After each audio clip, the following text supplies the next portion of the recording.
নানুরের উচ্চকরণ গ্রামে 2 বছরের শিশুর মর্মান্তিক মৃত্যু হলো। বাড়ির ছাদে বাবার সামনেই খেলছিল ছোট্ট শিশু জান্নাত। বাবা ফোনে ব্যস্ত ছিল আর শিশুটি মেতেছিল বল খেলায়। আচমকায় বলটি ছাদ থেকে নিচে পড়ে যায়। সেটি ধরতে গিয়ে বাচ্চাটিও ছাদ থেকে নিচে পড়ে যায়। প্রথমে সে পড়ে জানলার কার্নিশে, সেখান থেকে সরাসরি নিচে। পরিবার ও প্রতিবেশীরা তাকে প্রথমে নানুর হসপিটালে, তারপর বোলপুর হসপিটাল এবং বর্ধমান মেডিকেল কলেজ, 2 জায়গায় জবাব দেয় ডাক্তারবাবুরা, এবং সর্বশেষ কলকাতায় পিজিতে নিয়ে যাওয়া হয়।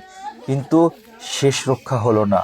মৃত্যুর সঙ্গে লড়াই করে অবশেষে ছোট্ট জান্নাত কলকাতার হাসপাতালেই শেষ নিঃশ্বাস ত্যাগ করে।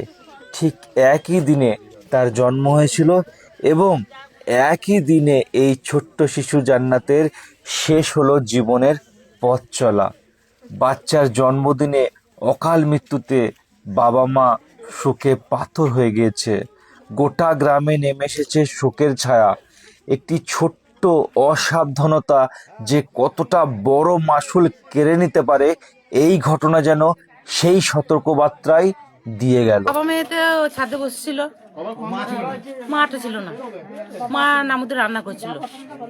এবার যাই হোক, ছেলে বলটা কুড়ুইতে আসুক আর যাই আসুক, এসেছে বাচ্চা এবার পড়ে গিয়েছে।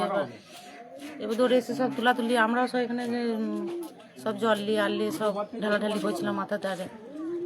এবার ছেলের কোনো সেন্স ছিল না।